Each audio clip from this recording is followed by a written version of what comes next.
you wanted the best, you've got the best podcast. The hottest podcast in the world. The Chris Voss Show, the preeminent podcast with guests so smart you may experience serious brain bleed. The CEOs, authors, thought leaders, visionaries, and motivators. Get ready. Strap yourself in. Keep your hands, arms, and legs inside the vehicle at all times, because you're about to go on a monster education roller coaster with your brain. Now, here's your host, Chris Voss. Hey folks, it's Voss here from theChrisVossShow.com. Ladies and gentlemen, there, ladies sings that makes it official. Welcome to the big show. As always, the Chris Voss Show. His family loves you, but doesn't judge you, because you're here to learn. You're here to get to know more. You're here to make your life better. You know, you're not out there going, how can I make my life worse? Listen to a great show. We have an amazing author on the show today we'll be talking to. But in the meantime, go to goodreads.com/Chris Voss, LinkedIn.com/Chris Voss, Facebook.com/Chris Voss, and YouTube.com/Chris Voss. Say one twice. Maybe I did, but that's just because it's important. Opinions expressed by guests on the podcast are solely their own and do not necessarily reflect the opinions of the host or the Chris Voss Show. Some guests of the show may be advertising on the podcast, but it is not an endorsement or review of any kind. Today's featured author comes to us from bookstolifemarketing.co.uk. With expert publishing to strategic marketing, they help authors reach their audience and maximize their book success. We have an amazing young lady on the show with us today. We have Amanda Mullins with us. She is the author of the book that came out October 21st, 2022, called Pharmacology for Babies. Because as we all know, these darn babies are getting out of hand. They need more pharmacology or something. I don't know. But we're going to find out what it means. So we're going to get into it with her and all that good stuff. And I'm sure babies are good people. They just need some pharmacology, as our author puts it. So we'll get into it with her, find out all the details, as it were, and all that good stuff. Dr. Mandy Mullins is a clinical pharmacist practitioner in pain management and opioid safety at the Department of Veteran Affairs, an adjunct facility at the Southern Illinois University Edwardsville School of Pharmacy. She graduated from SIUE School of Pharmacy in 2016. They have a great football program over there too, by the way.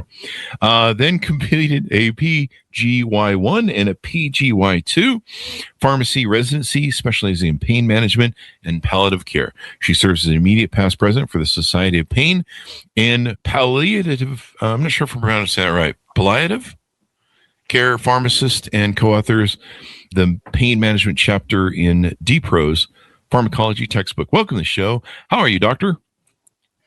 I am wonderful. Thank you. You did a great job. Did I get close on the palliative? I think that's what I was trying to do in my brain. Clearly, I didn't go to any of these schools. And let's see, you're the past president of the Society of Pain. Do you know my ex-girlfriends? No, I'm just kidding. I had to do that. So anyway, they're wonderful. They were all wonderful gals. So give us .coms. Where do you want people to find you on the interwebs? So the easiest is my LinkedIn. So I am on LinkedIn. Other than that, the book itself is available on Amazon, at Barnes & Noble, and then also as an audiobook around iTunes and Google Play. So cool. And I think we got a VA disclaimer and stuff we want to get in here. You know it. So you did mention in my bio that I do work for the VA and also as faculty at the one school of pharmacy. So I just have to say anything that I do say today is, my viewpoint and my viewpoint alone, and not representative of either of those. So. My disclaimer is I have 20 personalities, and anyone that comes up is what you're gonna have to deal with. Not you personally, just the audience, Doc. Do you want me to call you Doctor during the show, or Mandy? Oh, just Mandy is perfect. Well, I'm not going to ask you then if this is infected or not. So it's my favorite doctor joke. Is this infected? Anyway, so Mandy, give us a 30,000 overview of what's inside your book, Pharmacology for Babies. Yeah, so Pharmacology for Babies is just about the most basic pharmacology lesson that you can learn. It's pretty much day one of, when you walk into pharmacy school, it's the first thing that you learn, and it's pretty much the basis that you have to understand to really make it to day 2 of pharmacy school and to continue onwards and practice as a pharmacist. Pretty simple concepts, to us as pharmacists, but I think helpful for other people, that didn't go through the schooling, just to understand. Oh, yeah. Yeah. So who is the book targeted towards? Well, it is targeted towards babies, if you will, right, in the name, but also a lesson just for parents reading that book, really anyone that wants that basic understanding. I'm going to give it to babies. I'm going to be like, you need to read this book. And they're going to, and I'm like, you got to get your pharmacology under control, buddy. That's right. That's right. It's important. Now, what is the definition of pharmacology for those of us who flunked second grade like me? If that was taught in second grade, then I went to the wrong school. But pharmacology in general, the basic overview that I can give is, what's happening when we're putting stuff in our bodies, right? Medications, namely, but how are those actually working? What are they doing? What's our different, all of the different pathways that we have inside of our bodies, right? There's millions of them. How are those working, and how are our medications affecting those? There's millions of pathways in my body. Do they have street signs and stuff? What's going on there? No, they probably do. It's probably a whole nother world. It's probably, we were joking about that 170s movie earlier where the guy gets shrunk down and goes into a body. So pharmacology, scientific study of drugs and how they interact with living organisms or organisms. The organisms are probably a different thing. That's probably not pharmacology. That's probably OnlyFans. But I don't know what I'm going on about. Now, does you said it's stuff you put in your body. Is pharmacology also cover pizza and tacos, or? Yeah, I'm sure there's some overlap with some feel good stuff, that happens from taking some drugs and taking some or eating some pizza. Mix it with a little vodka, and you got yourself a Friday night. No, I'm just kidding. Don't do that, folks. So pharmacology, why is this important for babies? Why do they teach you guys in school the babies part first? Why do they do that? Is there a process reason for that? Yeah, well, we got to start somewhere, right? Well, we all do start as babies. Yeah, hit them early. Yeah, hit them early. Get them interested early, right? Yeah. I think you should make a book for the womb. That way they can spend those 9 months learning and reading some crap. Yeah, so that would definitely be an audiobook. Yeah. That way when they come out, they're not just drooling all of themselves. They'll have a spectacle and a cane and talk in English language and stuff. That'd be good. I like it. Maybe that way you can negotiate with them over the diapers part. Don't poop your pants, okay? Can we just have that arrangement? Those are the kind of babies I like. Get them some higher reasoning skills. Yeah. Yeah. I like them when they come out of the womb that way too. That way they're just ready to go. You can put them to work like within 6 months.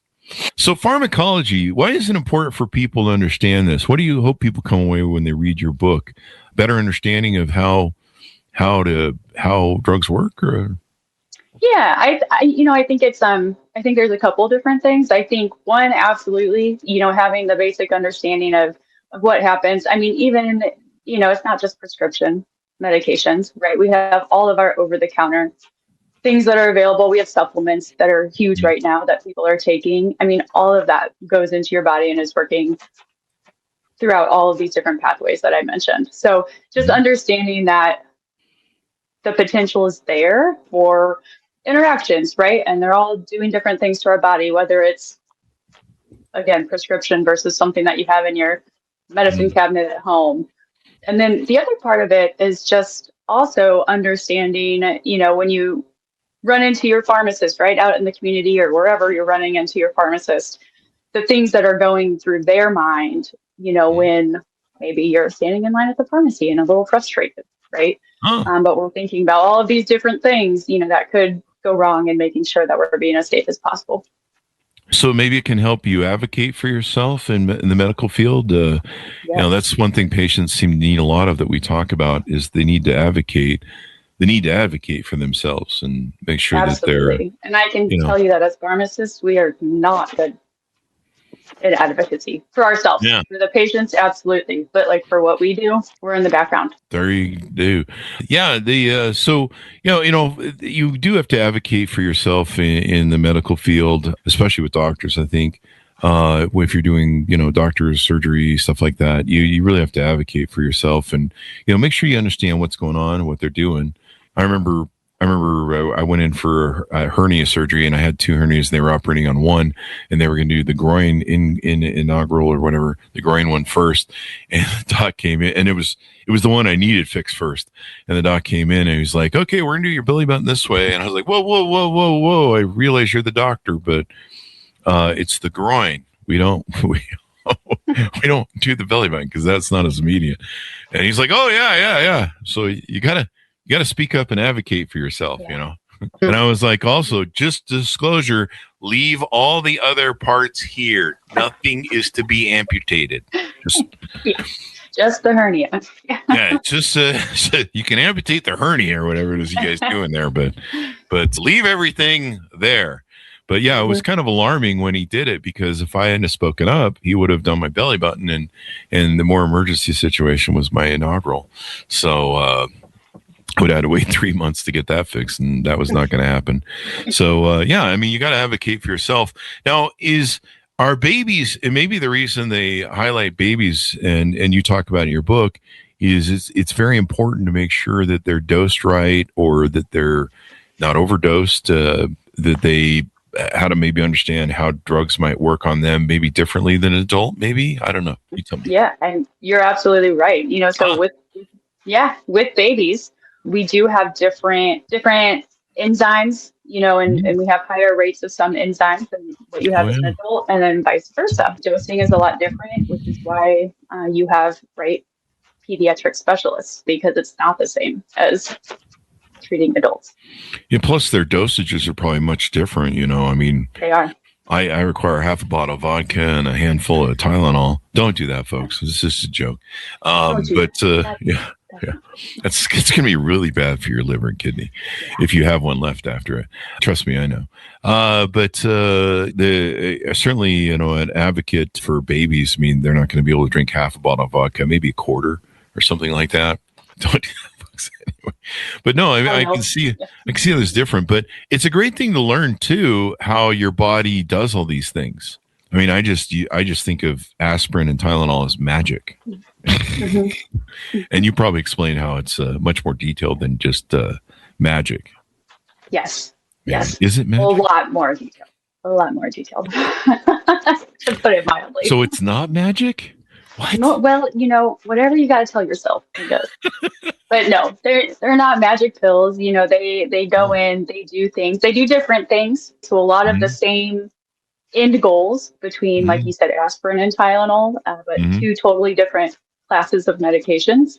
Yeah. And so, you know, everything goes about it differently. Yeah. Darn it. You've just ruined my whole world, because I always thought that medicine was magic. Yeah. Magic. That's why I always call David Copperfield whenever I have an ailment, the medical thing. I just ask him to perform some magic. And he goes, take 2 aspirin and call me in the morning. And then he never takes my call in the morning, which is really weird. So pharmacology is really important. Do you hope that parents, when they read this, will kind of maybe understand how medicines work, and maybe what the side effects or effects can be? Mm-hmm. Yeah, again, part of it I think is really just aiming to highlight that no matter what you're taking, again, whether it be over the counter, whether it be 2 aspirin, or Tylenol, or some ibuprofen, you name it, things like that, even that are proven safe, right, and effective because they're over the counter, which has a whole different set of criteria from like other prescription medications. But even though they're over the counter, everything can be dangerous if you take too much of it. Yeah. And, Tylenol is the perfect example of that. Ibuprofen, aspirin, all perfect examples of that. So really just having that like what we call baseline knowledge of what these medications are doing, inside of your body, and kind of just seeing how that could become dangerous, is an important concept or an important thing to highlight. But then again, the book itself is really just targeting that basic pharmacology understanding of this is what an agonist is, this is what an antagonist is. These are receptors, right? So different very, very vague. I've seen antagonists in real life in Twitter. Yes. I think we all have. Yeah. We like to do callback Twitter bashing jokes. It's still called Twitter to me. Anyway, so what inspired you to want to write this book? Actually, it was my husband. So I actually wrote it when I was pregnant with my first child, and I was at my baby shower, and I was getting all of these books as gifts that were like other topics like for babies, and some of them were like medical related, some of them were like physics, related, just kind of like little nerdy books, and I loved them, right? Of course. And I went home that day, and I was like, I wonder if they have like a pharmacy one, that I can just buy on my own. And then there was nothing, and so I was like, well, my first thought was, well, this is fitting, right? Again, pharmacists are not very good at advocating for ourselves and kind of letting people know what we actually do, right? Yeah. Have preconceived notions of what they think pharmacists do, but I don't know, we all do different stuff, right? You can ask 10 different pharmacists, what's your job? And you'll probably get 10 different answers because really? It varies so much. Yep. One of the things you had as a topic was the difference between a pharmacist that just graduated and a clinical pharmacist. Yeah. Is there a difference? Yeah. Yep, there is. And so, kind of what we were just talking about, a lot of the times people picture, when you say pharmacist, right, they're picturing your pharmacist that is at the pharmacy, that's checking your prescriptions, that you're picking up your prescriptions from. But then there's other worlds of pharmacy as well. So like I am a clinical pharmacist. So what I did was went to pharmacy school and then did an additional 2 years of training to specialize in pain management. So So I work in like a pain clinic, and so I manage chronic pain as part of my job. And so you could not put me behind a counter, what we think of when we think of pharmacists. I would not survive. I don't know. I couldn't do it because I'm so far removed from that side of pharmacy and flip-flopping. But you have pharmacists all over that most people don't even know exist. So things like myself, there's pharmacists on, right? If you're admitted to the hospital, most likely there's a pharmacist on that team that may or may not round, with the doctor, but there's a pharmacist on that team making sure that everything is safe. We're just all over the place. When I grew up, when I was a teenager, there was a lot of pharmacists that had, some of my teen friends had pharmacy books that told you what all the pills do. I think that was a form of pharmacology. They were clearly not licensed as pharmacists, but they sure could tell you what your prescriptions in your mom's cabinet did. And there might have been money involved. I don't know, but I remember you'd meet these people and they would have that thick book of pills. And you're like, I know what you do. But maybe they were future pharmacists. Maybe. We'll go with that. Assuming they didn't end up in the clink. Which sometimes they did. So I remember that from high school. But those aren't, stick with licensed pharmacists. I think that's the message I'm trying to convey here. Yep, I think that's a good role. Yeah, that's a good idea. Don't go to the corner anymore downtown. Pharmacology for babies. I mean, this is pretty interesting. And so is it important for people at a younger age to understand the medications, potential risks, dosages? I mean, it always says on the bottle, for children, you do one dosage. For humans, you do the adult dosage, assuming I'm an adult. Yeah, physically. Jury's still out on that one. Not emotionally or mentally. According to my exes. But yes, I mean, I think that's a good thought, about this. And I think, again, part of the reason for the book is really to get people not knowledgeable, right? Because it's very, very basic, right? But I think interested and involved, right? And kind of just thinking about these concepts as they're going through life, because, as we know, with everything that's kind of going on right now, you think of like opioids and like all the different stuff, right? That's going on, that's not prescribed, and people taking other people's medications and thinking that, just because it was prescribed to somebody else, that it's safe for you to take. And obviously that's not the case. Yeah. There's genetic reactions you can have, probably drug conflict. My mom's older. So many different things. Right. Oh, yeah. Right. My mom's old. That's another reason you need to advocate for yourself. My mom is, I have a sister in a care center. My mom's fairly older. And sometimes she's gotten medications that conflict with the other medications and compound the side effects. And then, eventually she's like, I don't know what's going on, doc. I don't feel good. The doc's like, well, what are you taking? And she gives them the list, and they're like, oh, this isn't supposed to go with that. That's you're trying to kill yourself or something. What's going on? So, it's kind of weird. How has pharmacy, the landscape of it, changed in the past 10 years or so? And when are they going to get it so I don't have to stand in line anymore? That will, I don't think, ever be the case.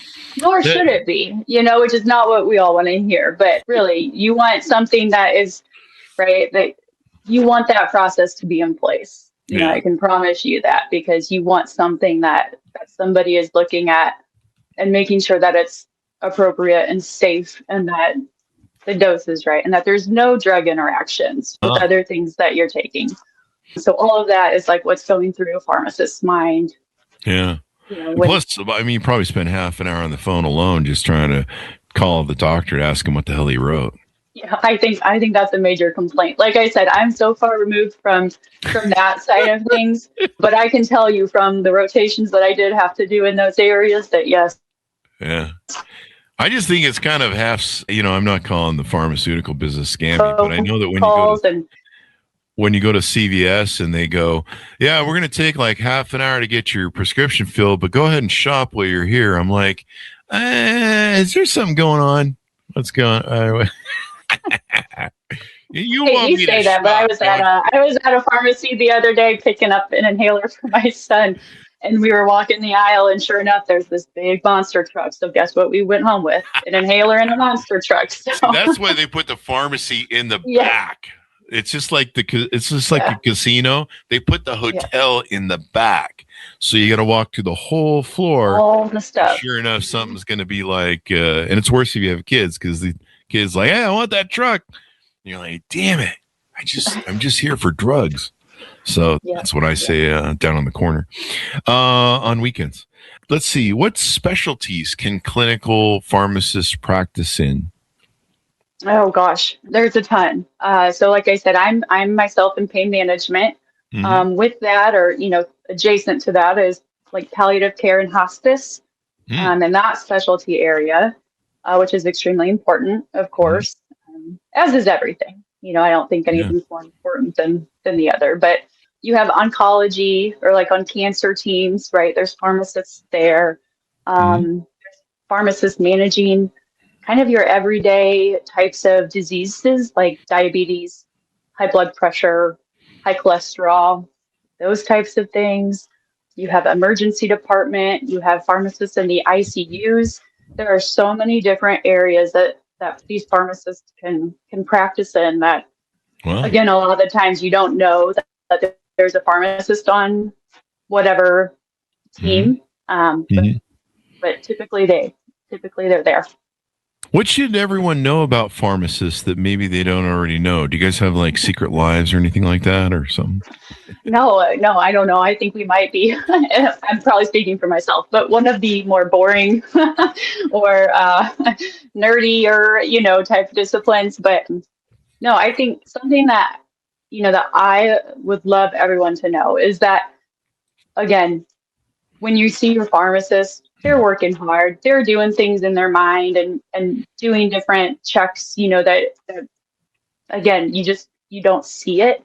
So it's hard to understand what that pharmacist is doing at any given point, because a lot of it, right, is mental, it's all mental work. It's brain power. It's thinking through things. It's that kind of stuff. And so typically when we can't see something, it's a little bit harder to grasp. But I think, we're working our minds off. Got to make sure there's no counteractions with other drugs. Got to make sure that the signature's legit. I never really tried it, but I wonder what would happen if you went into a pharmacist and you had like a prescription and you just, people have always said my signature, I used to have to sign like 100 employee checks at once every 2 weeks in this thick stack. And so my signature became pretty linear and pretty scribbly. And so a lot of people see my signature and like, you could be a doctor the way you write. And I'm like, okay, but I don't know. I've never tried it. I think we might have a reality show here, The Secret Life. The Secret Lives of Pharmacists. Can we sell that? It goes through a pharmacist's mind. Yeah. I don't. Well, no, it'd be like the Housewives of Notre Dame or whatever the hell goes on with those shows.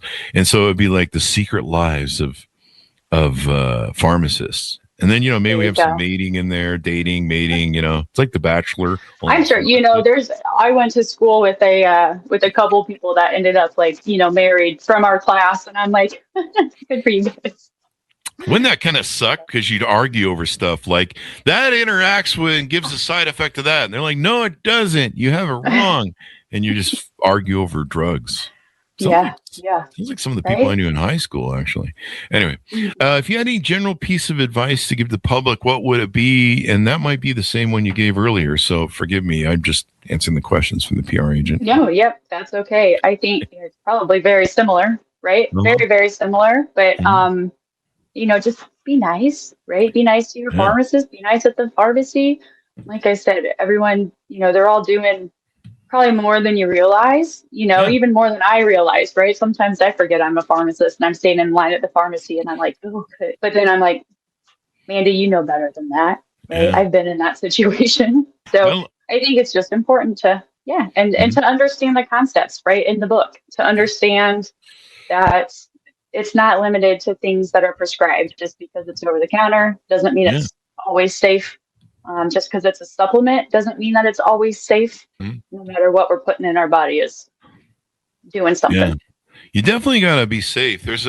We had someone, I don't know if you want to comment on this. You're welcome to do or don't. But there was a gal who came on who talked about generics and what's the opposite of generics? Real drugs? Like a brand, a brand name or a trade name. Yeah. So, and she did research on generics and found that there was a lot of, let's say, interesting things. She was I think a Pulitzer Prize winning author, and she found that a lot of the generics are made in like India and other places, and sometimes the quality is sketch. She did a whole thing on that. My mom recently, she's older, so there's a lot of medications she takes to keep alive. I think I'm at that point now too. If I don't take my vitamin D, I usually die, and then they have to resuscitate me. But she noticed that her insurance companies now are pushing her to take generics more than brands, and she's really doesn't want to do that.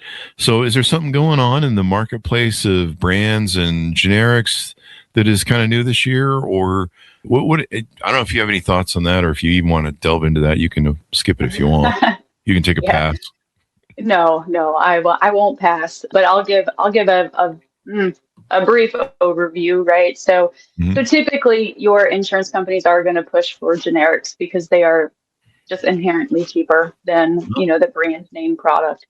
And so of course if they're covering it, they're going to want to cover the cheaper option. For a generic to get approved as even an option for a prescription, they do have to show that they are, and I believe this has been a long time since I've been in this world too, but within about 5% of the effectiveness of the brand name product. So they do have, some steep requirements that they have to meet. Not anyone can just crank out a generic product and say, this is our version of it. Like, they do have to compare it to the brand name to make sure that it is legit in that sense. Right.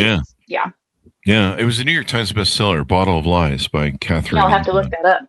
Yeah, you'll have to check it out. It's an interesting read, and some of the things she uncovered. And it was like a 10-year research she did, and I think at one point her life was threatened. People were not happy that she was finding out stuff. But yeah, and I like your earlier message. Always be nice to the pharmacist. When I was a teenager, sometimes that'll get you an extra dime back. So I'm not sure what that means. But anyway, Just doing jokes here, folks. This is comedy. It's a funny show. We do a little funny. So, are there future books you're thinking about writing? Maybe pharmacology for teenagers or adults? Yeah, you know what? That could be a hit, right? That would be a little bit lengthy, but yeah. And then you take these guys on the cover, you make them your mascots or your brand lead or whatever. They're on the Pharmacology for Babies cover. Just make you could sell like a little merch.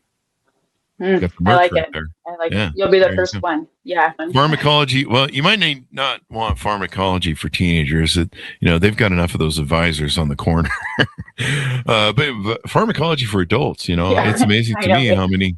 Yeah, they got their own advocates there locally. Hit that vape. Don't hit the vape. Vapes are bad for you. I can't even believe that. After we killed off smoking cigarettes for the most part, somehow vape came back. We're just like, what the hell? There's always something to take. It's right. Always something to come next and take the place. Stick to, I don't know, whatever. So any future books coming up? Any things you want to talk about? Any speaking engagements, events? Anything you want to promote?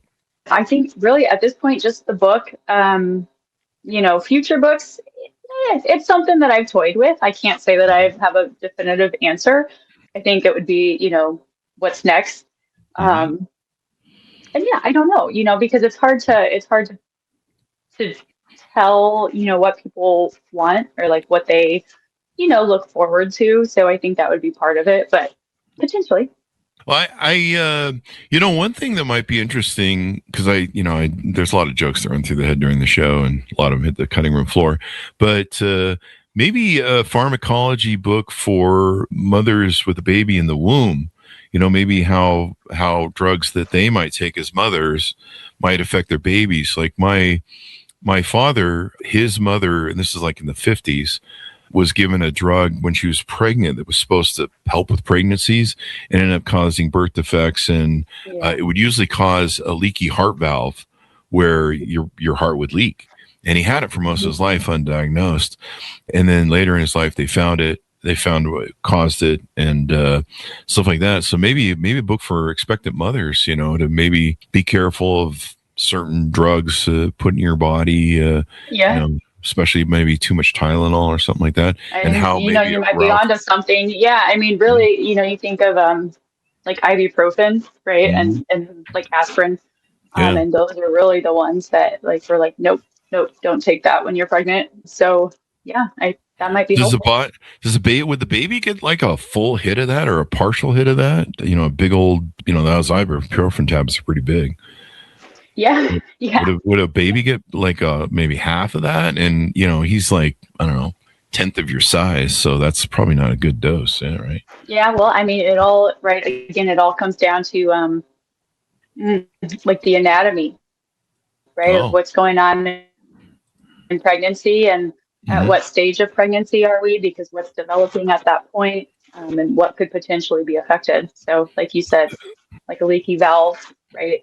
Yeah. Have different concerns kind of in different trimesters, if you will. So, yeah. Yeah. You want your baby healthy. That sounds like a book a lot of women read, and probably smart, because I don't know what to do with that. I don't have that problem, but I'm working on it. I'll have a baby someday. I was going to say the dads might need it more than the moms, but yeah. That's true. Or maybe the dads can be like, what can I drink to get me through these 9 months?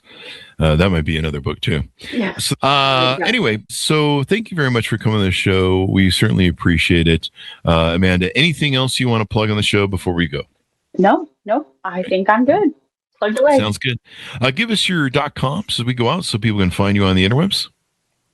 All right. Well, I don't have an author website, but again, the book itself, Pharmacology for Babies, is available on Amazon, at Barnes & Noble, and also as an audiobook on Google Play and iTunes. Hopefully you all enjoy it. Folks, and let's get this darn babies that don't have pharmacology under control. It's time we put a stop to this and got Pharmacology for Babies, got everyone up to speed. Maybe those babies will be less, irritable or poop less, or maybe they'll just learn to be better babies. It's time, folks. It's 2026. It's time we quit putting up with this. So anyway, folks, pick up her book, Pharmacology for Babies, out October 24th, 2022.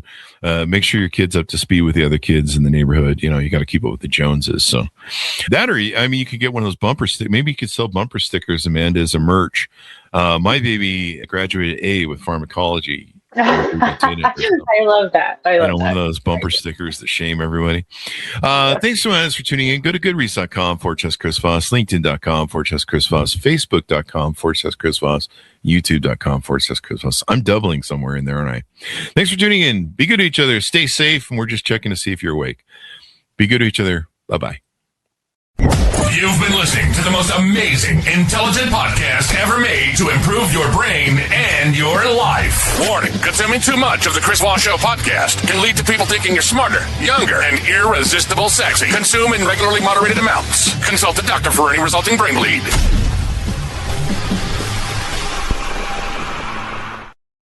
All right, there we go. And we're out.